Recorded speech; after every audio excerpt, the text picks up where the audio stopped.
जय हिंद दोस्तों। आइए दोस्तों शुरू करते हैं जी के जीएस के महत्वपूर्ण क्वेश्चन, जो कि दोस्तों सभी एग्जाम के लिए महत्वपूर्ण है। हमारे क्वेश्चन मौर्य साम्राज्य से संबंधित महत्वपूर्ण प्रश्न है कुछ दोस्तों हमारे। चलिए देखते हैं। मोस्ट इंपोर्टेंट क्वेश्चन है, सबसे ज़्यादा पूछे गए प्रश्न है ये हर किसी एग्जाम में। तो शुरू करते हैं। क्वेश्चन नंबर फर्स्ट, न्याय दर्शन के संस्थापक कौन है? तो ऑप्शन ए है गौतम, ऑप्शन बी है कणाद, ऑप्शन बी सी है कपिल, ऑप्शन डी है जैमिनी, ऑप्शन डी है जैमिनी। तो क्वेश्चन नंबर फर्स्ट का आंसर न्याय दर्शन के दोस्तों संस्थापक कौन थे? तो दोस्तों ऑप्शन नंबर ए गौतम, दोस्तों गौतम। चलिए महत्वपूर्ण बिंदु देख लेते हैं दोस्तों हम इनके बारे में। अशोक का अशोक का रुम्बिनी दे स्तंभ संबंधित है किससे? बौद्ध जन्म से। नेक्स्ट, ब्राह्मी लिपि का सर्वप्रथम किसने पढ़ा था? तो जेम्स प्रिंसेप ने। नेक्स्ट, किस पुस्तक में मौर्य काल में पाटलिपुत्र प्रशासन का वर्णन उपलब्ध है? तो इंडिका में, इंडिका में। नेक्स्ट क्वेश्चन, इंडिका का मूल लेखक कौन था? तो यह मैगस्थनीज। नेक्स्ट क्वेश्चन, अशोक के स्तंभ लेख के शीर्ष पर उत्तीर्ण मिलता है अश्व, हाथी, अश्व का, हाथी का, सिंह का और तथा बैल का। नेक्स्ट क्वेश्चन, क्वेश्चन नंबर 2, निम्नलिखित में से किस राजा के एक अभिलेख से सूचना मिलती है कि शाक्य मुनि बुद्ध का जन्म लुम्बिनी में हुआ था? Option A Kanishka, option B Ashoka, option C Harsha, option D इनमें से कोई नहीं। तो क्वेश्चन नंबर 2 का आंसर, तो राइट आंसर दोस्तों ऑप्शन नंबर बी, तो ये है आपका अशोक के। चलिए महत्वपूर्ण बिंदु देख लेते हैं। अशोक के कालीन अशोक अशोककालीन अभिलेख किस भाषा में थे? ब्राह्मी, खरोष्टी और अरेमाइक, तीनों में थे दोस्तों। अशोक के अशोक का नाम किस अभिलेख में मिलता है? तो दोस्तों मास्की अभिलेख में। नेक्स्ट, किस अभिलेख में चंद्रगुप्त मौर्य और अशोक दोनों का नाम उल्लेख है? तो दोस्तों रुद्रदामन का जूनागढ़ अभिलेख, रुद्रदामन का जूनागढ़ अभिलेख। नेक्स्ट, नंदों का उल्लेख करने वाला प्राचीनतम अभिलेखीय प्रमाण कौन सा है? तो यह खारवेल का हाथी गुम्फा अभिलेख। चलिए नेक्स्ट क्वेश्चन देखते हैं। क्वेश्चन नंबर आपका है 3। क्वेश्चन नंबर 3 देखते हैं दोस्तों। मैगस्थनीज द्वारा उल्लेखित पद डायनोसिस किस निर्दिष्ट करता है? Option A Brahma, option B Indra, option C Shiva, option D Vishnu. Question number 3 का आंसर फ्रेंड्स, तो ये आंसर है ऑप्शन नंबर सी शिव का दोस्तों, आंसर शिव का। चलिए महत्वपूर्ण बिंदु देख लेते हैं हम इसी प्रकार जो पूछे जाते हैं। किस अभिलेख में अशोक ने अपनी प्रसिद्ध घोषणा की सभी मनुष्य मेरी प्रजा हैं? तो ये पृथक कलिंग शिलालेख प्रथम में। नेक्स्ट देखते हैं, भारत का सर्वप्रथम उल्लेख किस अभिलेख में मिलता है? तो ये खारवेल का हाथी गुम्फा अभिलेख। नेक्स्ट, राजा नंद का उल्लेख करने वाला भारत अभिलेखीय प्राण है? राजा नंद का उल्लेखन करने वाला अभिलेखीय प्राण है? ऑप्शन ए खारवेल का हाथी गुम्फा अभिलेख, option B answer. Next question, मौर्यकालीन प्रशासनिक केंद्र समापक का समय किससे कहता है? तो दोस्तों जोगढ़ से, जोगढ़ से। नेक्स्ट बिंदु, अशोक के अभिलेखों की रचना में कितने लिपियों का प्रयोग किया है? दोस्तों 4 का। नेक्स्ट, सारनाथ स्तंभ का निर्माण किसने किया था? तो दोस्तों अशोक ने, अशोक ने। चलिए अगला देखते क्वेश्चन नंबर 4, निम्नलिखित में से किस पुस्तक में चंद्रगुप्त मौर्य को विरसल कहा गया? Option A Indica, option B Mudrarakshasa, option C Mahavamsa, option D Arthashastra. तो क्वेश्चन नंबर 4 का आंसर, राइट आंसर दोस्तों ऑप्शन नंबर बी, ये है मुद्रा राक्षस। अगला क्वेश्चन सॉरी बिंदु, अशोक के पूर्ण अशोक का पूर्ण रूपेण धार्मिक सहिष्णुता के प्रति समर्पित कौन अभिलेख है? दोस्तों अभिलेख 12। नेक्स्ट, कौन से अभिलेख में अशोक का नाम प्राप्त होता है? तो दोस्तों नेतुर अभिलेख। अगला क्वेश्चन, क्वेश्चन नंबर नहीं दोस्तों, नेक्स्ट बिंदु है, सारनाथ स्तंभ का निर्माण किसने किया था? तो अशोक ने, अशोक ने। चलिए अगला क्वेश्चन देखते हैं। क्वेश्चन नंबर दोस्तों हमारा, चलिए अभी तो हम महत्वपूर्ण बिंदु चल रहे हैं हमारे, महत्वपूर्ण देख लेते हैं। अशोक के बारे में जानकारी कहाँ से मिलती है? तो दोस्तों उसके साम्राज्य के विस्तार, उसकी प्रशासनिक नीति और धार्मिक विचार से। अशोक के शिलालेखों की प्रयुक्त भाषा कौन सी थी? दोस्तों ये पाली थी, पाली। नेक्स्ट देखते हैं क्वेश्चन नंबर 5, मैगस्थनीज के अनुसार पाटलिपुत्र का नाम एक समिति द्वारा शासित था, इस समिति के कितने सदस्य थे? Option A 15, option B 30, option C 10, option D 40। तो क्वेश्चन नंबर 5 का आंसर, तो राइट आंसर फ्रेंड्स ये ऑप्शन नंबर बी 30, 30 थे आंसर, 30। कलिंग युद्ध कलिंग युद्ध की विजय तथा क्षत्रियों का वर्णन अशोक के किस शिलालेख में मिलता है? तो दोस्तों शिलालेख 13वें में। नेक्स्ट, अशोक के किस अभिलेख में पारंपरिक अवसरों पर बल पशु पर रोक लगाई गई? तो ये शिलालेख प्रथम में, शिलालेख प्रथम में। नेक्स्ट, अफगानिस्तान में प्राप्त अशोक के सभी शिलालेखों या अभिलेखों की कौन सी भाषा है? दोस्तों अरेमाइक एवं ग्रीक। नेक्स्ट, रानी अभिलेख किसको कहा जाता है? तो दोस्तों तीसरा लघु स्तंभ को। नेक्स्ट, सातवाह किसे कहते हैं? दोस्तों व्यापारियों के काफिले को। इलाहाबाद में अशोक स्तंभ किस शासक के बारे में सूचना प्रदान करता है? तो ये समुद्रगुप्त के। नेक्स्ट, मैगस्थनीज ने अपने समाज को कितने समूह में विभाजित किया? क्वेश्चन नंबर 6, मैगस्थनीज ने अपने भारतीय समाज को कितने समूह में विभाजित किया? Option A 4, option B 8, option C 12, option D है आपका 7। तो बताएंगे क्वेश्चन नंबर 6 का आंसर। तो right answer option number D 7 में।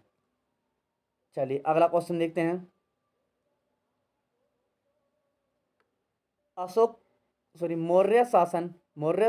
मौर्य प्रशासन में रुद्र दशक अधिकारी था? तो ये दोस्तों सिक्कों का परीक्षक। नेक्स्ट, मौर्य काल का मुख्यतः कौन सी भूमिकर था? तो ये भाग। नेक्स्ट देखते हैं, मौर्य प्रशासन में स्वाधीनता किससे संबंध था? तो दोस्तों कृषि कोष की देखभाल करता था। मौर्य काल में भाग क्या था? तो ये भूमिकर। मौर्य काल में भाग क्या था? तो भूमिकर। नेक्स्ट, राजुक कौन थे? दोस्तों मौर्य शासन के अधिकारी। नेक्स्ट, आवेदक मात्रक भूमि क्या थी? तो ये थी वह भूमि जिसमें बिना वर्ष के अच्छी खेती हो सके। पोधत्वक्ष का कार्य किसका निरीक्षण करता है? तो ये मापतोल का। अगला बिंदु, कलिंग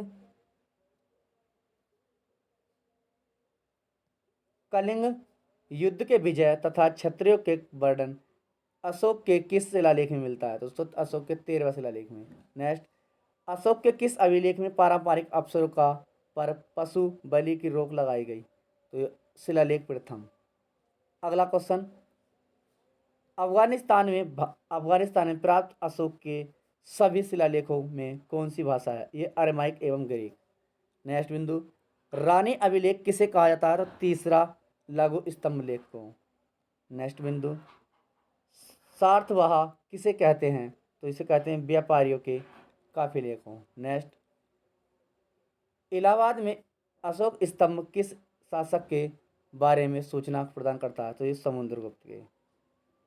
अगला question number 6, Megasthenes Bharatiya Samaj को कितने समूह में विभाजित किया? तो दोस्तों 7 में। दोस्तों रिपीट हो चुका है क्वेश्चन हमारे। चलिए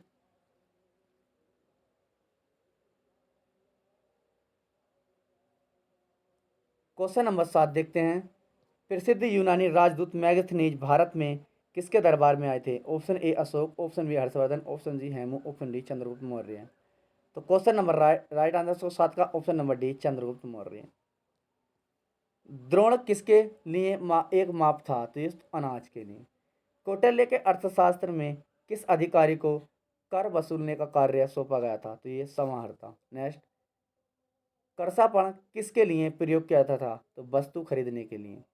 नेक्स्ट बिंदु, अर्थशास्त्र के अनुसार सीता भूमि का अभिप्राय जनजातियों द्वारा की जाती थी जाने वाली भूमि।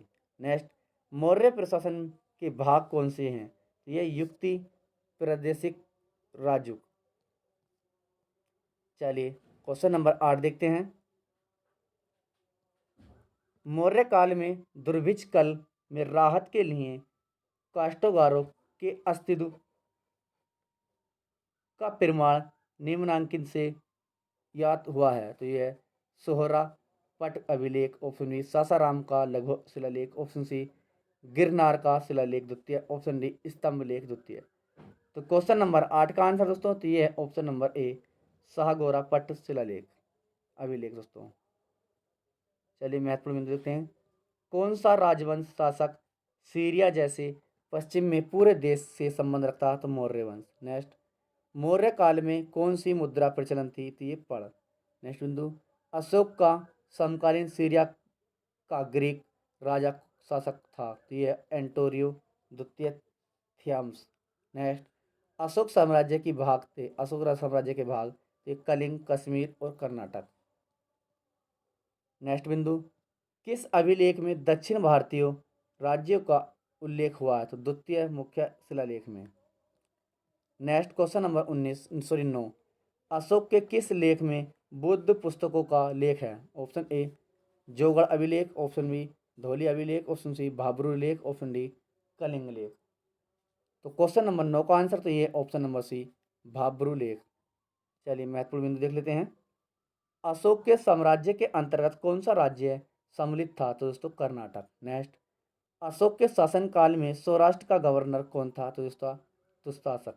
नेक्स्ट, अशोक का समकालीन तुर्मे कहाँ का राजा था? तो दोस्तों मिदा का। नेक्स्ट बिंदु, अशोक का समकालीन सिंघल नरेश कौन था? तो तीस। नेक्स्ट, मकदूनिया में अशोक का समकालीन राजा कौन था?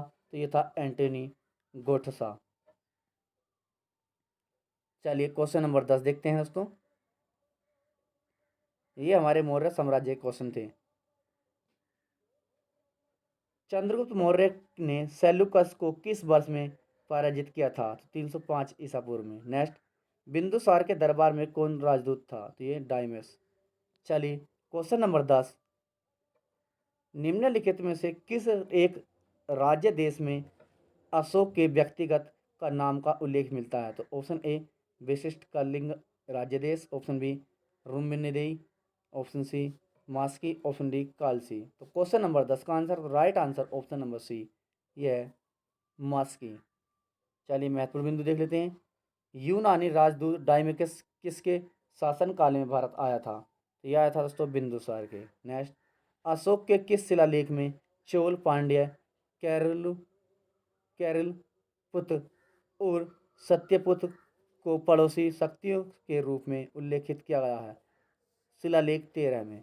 चलिए अगला महत्वपूर्ण बिंदु, अशोक के किस शिलालेख में 5 यवन शासकों का उल्लेख मिलता है? 13वां शिलालेख में। नेक्स्ट, अशोक का समकालीन मिस्र का राजा कौन थे? तो ये टोलेमी द्वितीय डेलोफेसस।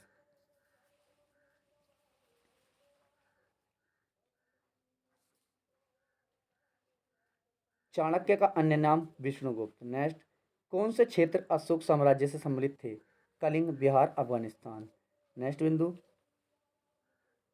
प्राचीन भारत के किस ग्रंथों में पति द्वारा परित्यक्ता पत्नी के लिए विवाह विच्छेद की अनुमति है? तो दोस्तों अर्थशास्त्र में। तो दोस्तों आज के हमारे 10 क्वेश्चन महत्वपूर्ण थे, जिसमें कि 10 क्वेश्चन में हमने आपको 50 क्वेश्चन कंप्लीट कराए हैं मौर्य साम्राज्य के।